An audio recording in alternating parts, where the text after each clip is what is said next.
Le he hablado aquí con el doctor Fren de esta comisión especial, ¿sí? ¿Para qué? Pues para especial independiente para investigar la pandemia del COVID-19 en México. Voy a hablar ahora con el doctor Jaime Sepúlveda, un experto. Él en la actualidad es el director ejecutivo del Instituto de Salud Global de la Universidad de California en San Francisco, pero tiene una vida entera dedicada al estudio, ¿sí?, de todo lo que tiene que ver con la salud. Por ejemplo, en México es conocido por su trabajo en prevención del VIH-Sida, tras lograr la vacunación universal infantil y el control de la pandemia de cólera. Me acuerdo muy bien de todo eso. Trabajó 5 años como alto directivo de la Fundación Bill y Melinda Gates. Y doctor Sepúlveda, me da mucho gusto saludarte. ¿Cómo estás? Buenas tardes. Es un gusto, Joaquín. Buenas tardes. A ver, ¿cuál es el propósito? Hablaba el otro día con el doctor Fren de esta comisión independiente para investigar la pandemia en México. Bueno, empecemos con un poco de contexto, Joaquín. Venga. La verdad es que los resultados de la pandemia en México se encuentran entre los peores del mundo, medido por cualquier métrica, indicador: muertes excesivas, huérfanos, años de vida perdidos, Producto Interno Bruto, pérdida en educación. México lamentablemente compara entre los de peores desempeños. Hace 3 años, la Comisión Independiente de la Organización Mundial de la Salud me encargó hacer un estudio sobre el desempeño de 2 de los países que peor desempeño habían tenido, Estados Unidos y México. Eso lo publicamos, lo presentamos en la Asamblea Mundial de la Salud hace 3 años. Y este es un estudio que a 3 años más adelante intenta de una manera muy serena, muy objetiva, con gran rigor académico, ver qué pasó, qué se hizo bien, qué se hizo mal, por qué, y sobre todo cuáles son las lecciones aprendidas y las recomendaciones que debemos hacer para que una catástrofe de esta magnitud no vuelva a suceder en nuestro país. El punto central es que hay un reclamo nacional del modo en que actuó el gobierno ante la pandemia. El negar las vacunas en un principio, el uso del cubrebocas, el de que era más grave la influenza. Esto lo decían las autoridades de salud, López-Gatell, el doctor, el secretario de salud, que las vacunas, el secretario de salud dijo que él no vacunaría a sus nietos. Esto lo dijo en el Congreso, esta actitud antivacunas, el evitar decir salgan y abrácense, que es mucho más grave, decía, y más mortal, llegó a decir López-Gatell, la influenza que el COVID. O sea, una serie de declaraciones que sustituyeron una política de salud pública ante la emergencia. En efecto, Joaquín, da la impresión que la reacción de las autoridades sanitarias y del propio primer mandatario fue la negación, fue la minimización, fue privilegiar la economía por sobre la salud. Muchas declaraciones muy desafortunadas, en efecto. Pero bueno, no nada más estamos analizando lo que hizo el gobierno federal. También estamos entrevistando a más de medio centenar de personas que tuvieron que ver a nivel federal, a nivel estatal, en el legislativo, partidos políticos, líderes de opinión, academia, y también estamos entrevistando a médicos, enfermeros, enfermeras que estuvieron en la línea frontal de batalla. De manera que este es un ejercicio muy objetivo que trata de ver también al sector privado, a las academias, a la sociedad civil. No nada más estamos evaluando la respuesta del gobierno federal. Queremos tener un acercamiento más holístico, más incluyente, más diversificado, apolítico. Quiero ser muy enfático en que esto no es un ejercicio partidista. Queremos que este reporte sirva para la próxima administración, administraciones a futuro, para estar mejor preparados ante una pandemia que seguramente va a llegar. Quiero enfatizar también, Joaquín, que ninguno de los comisionados que tengo el honor de presidir, de coordinar, tiene ninguna remuneración. Todos lo estamos haciendo de manera completamente voluntaria y gratuita. Ahora, aquí hubo un problema con el tema de las vacunas. Por ejemplo, una falla es que se anunció desde el 2020 que en septiembre del 21 estaría lista la vacuna mexicana Patria, hecha totalmente en México, y ya hubo dos engaños. Primero, se desarrolló en la universidad, en la Facultad de Medicina del Monte Sinaí de Nueva York. Y segundo, pues se acaban de decir que ya estará lista, pero para el año que viene y solo en casos de emergencia, cuando además la emergencia ya pasó. Sí, yo creo que llegó tarde y mal. Es una vacuna que utiliza un vector viral, el Newcastle.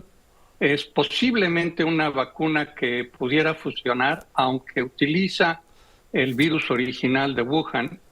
Pero bueno, a estas alturas no hemos tenido los resultados de estudios fase 2 y 3. Acaba de salir una prepublicación, pero no revisada por pares, que evalúa esta vacuna. Bienvenida, qué bueno, pero muy tarde, cuando se pudieron haber adquirido muchas otras vacunas muy seguras y efectivas, las vacunas mRNA en su momento. Y esa es una de las dudas que existe. ¿Por qué se hizo un mal manejo en pruebas diagnósticas, en cubrebocas, en recursos terapéuticos y, por supuesto, también en vacunas? Ahora, dentro de las cosas que estamos averiguando con las entrevistas que se hicieron bien, la Secretaría de Relaciones Exteriores tuvo un buen papel en asegurar vacunas en el momento en que estaban muy escasas en el mercado mundial, y eso es algo que también hay que reconocer. O sea que también estamos viendo cosas que se hicieron bien.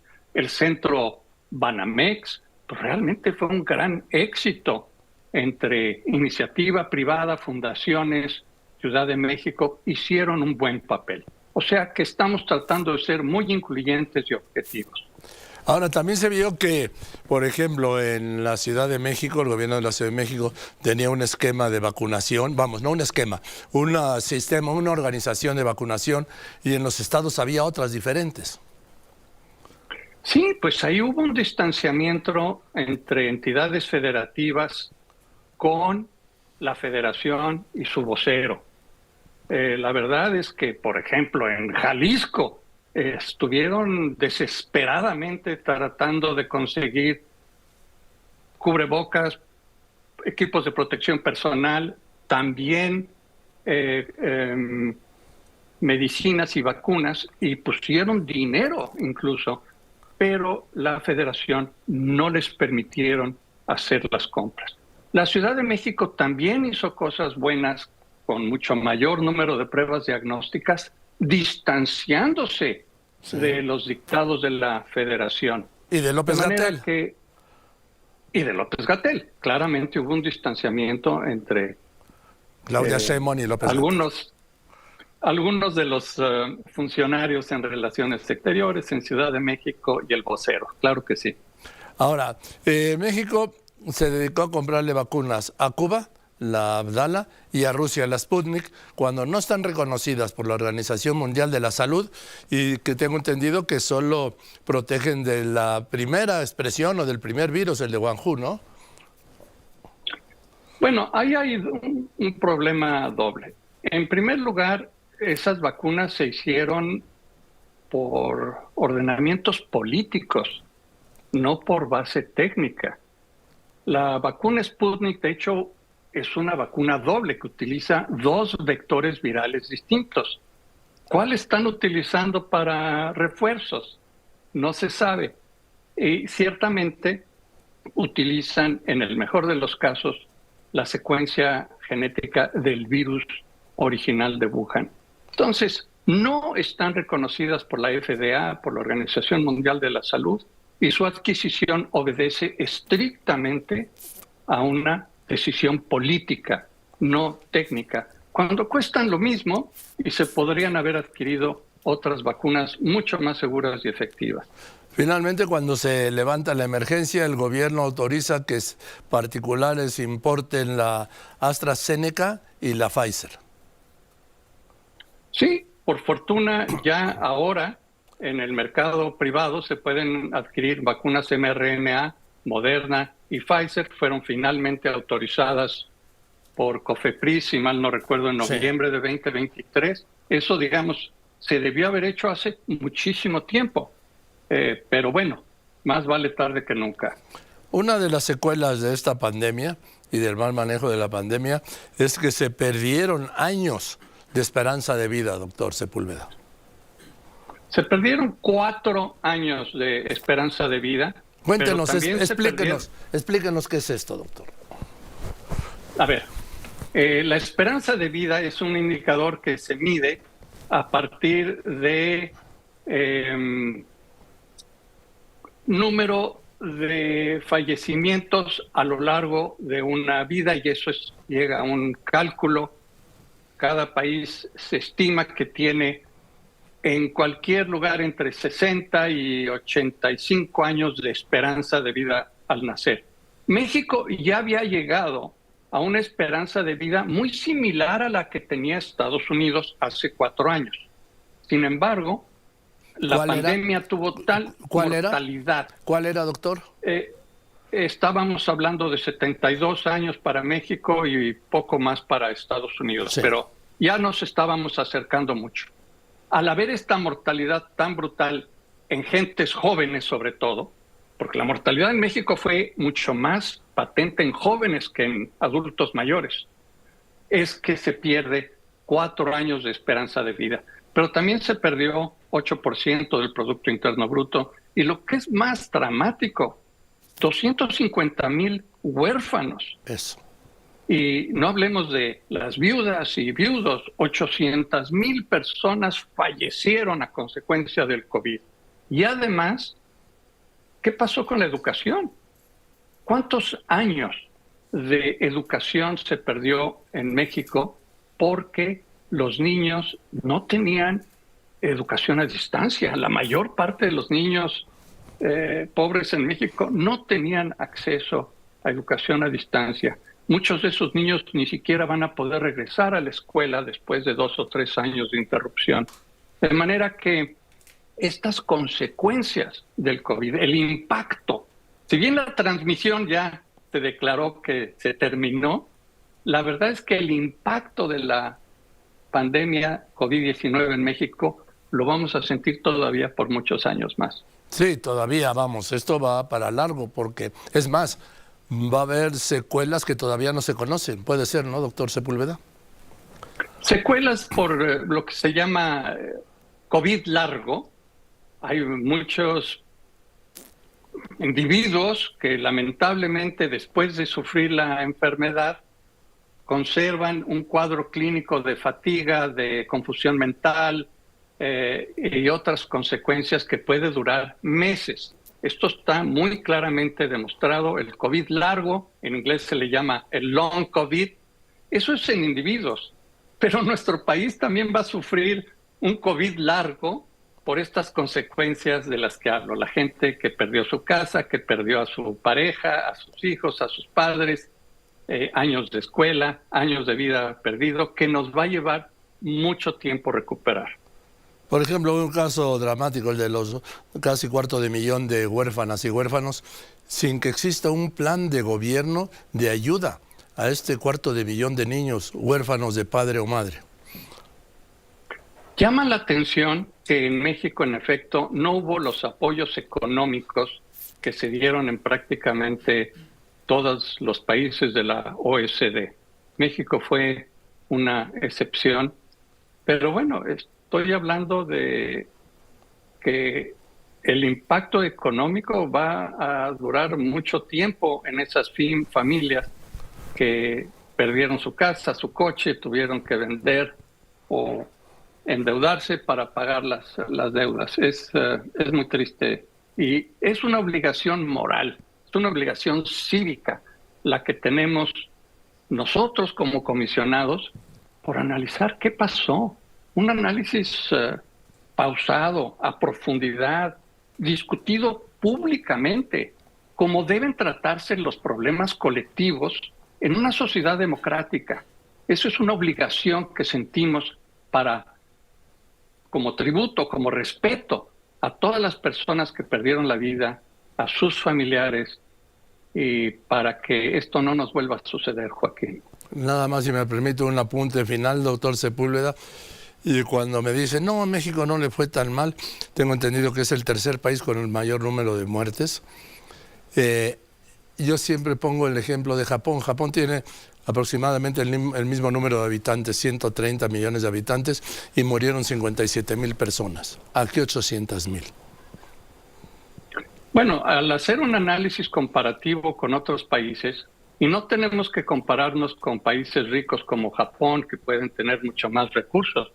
Estoy hablando de países pobres, como Vietnam, pero más cerca, más en el continente americano, en la región latinoamericana, Chile, Uruguay, Costa Rica, tuvieron muchísimo mejor desempeño que México. Países con incluso condiciones económicas parecidas o menos beneficiosas tuvieron mucho mejor desempeño.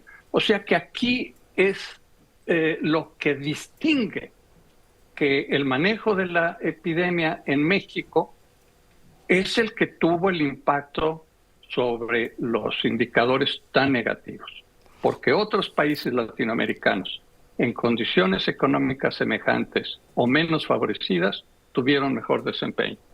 Doctor Sepúlveda, ¿cuándo estará el estudio? Tenemos pensado tener el reporte listo para el mes de abril, pero en vía de mientras estamos construyendo una página web, un sitio internet, comisioncovid.mx. Insisto, es una página en construcción en donde tratamos de recopilar toda la información que se haya publicado. Estamos haciendo, como señalé, más de medio centenar de entrevistas con actores importantes, sector público federal, estatal, académico, sociedad civil, fundaciones. Y todo eso lo vamos a plasmar en la página, así también como testimoniales. Queremos que la gente tenga también la oportunidad de expresar sus vivencias positivas o negativas sobre la epidemia en sus vidas, en sus familias. Es de manera que esta será una página viva que vamos a mantener más allá del mes de abril y que sirva como un recurso para que la gente se entere de una manera objetiva, con rigor académico, imparcial, sin partidismos y con el propósito, con el objetivo de que sirva para las próximas generaciones. Se me olvidó un punto, doctor. México tuvo el primer lugar, lamentable primer lugar, de muertes en el sector sanitario, de personal sanitario. Esto es algo que duele muchísimo. Fue innecesario.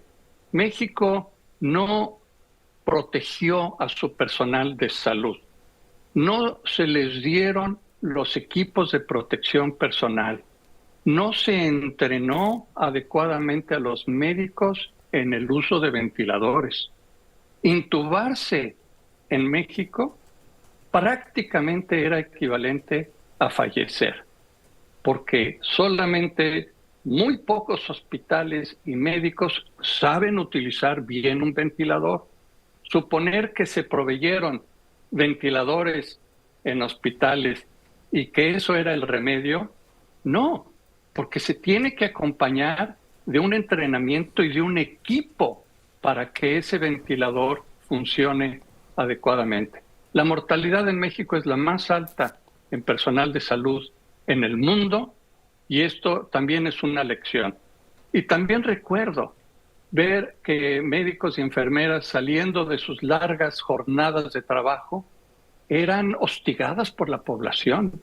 Esto es algo que también requiere un análisis y un cambio cultural a fondo. Gracias, doctor. ¿Me repite la página? Comisión COVID. Todo junto, comisioncovid.mx. Gracias, doctor Sepúlveda, le mando un saludo. Igualmente, Joaquín, gracias por tenerme aquí. Al contrario, a usted por participar. Gracias, el doctor Jaime Sepúlveda. Le decía a usted, es el coordinador o el presidente de esta comisión coordinadora independiente de investigación sobre la pandemia en México. Yo sé a quién no le va a gustar esto.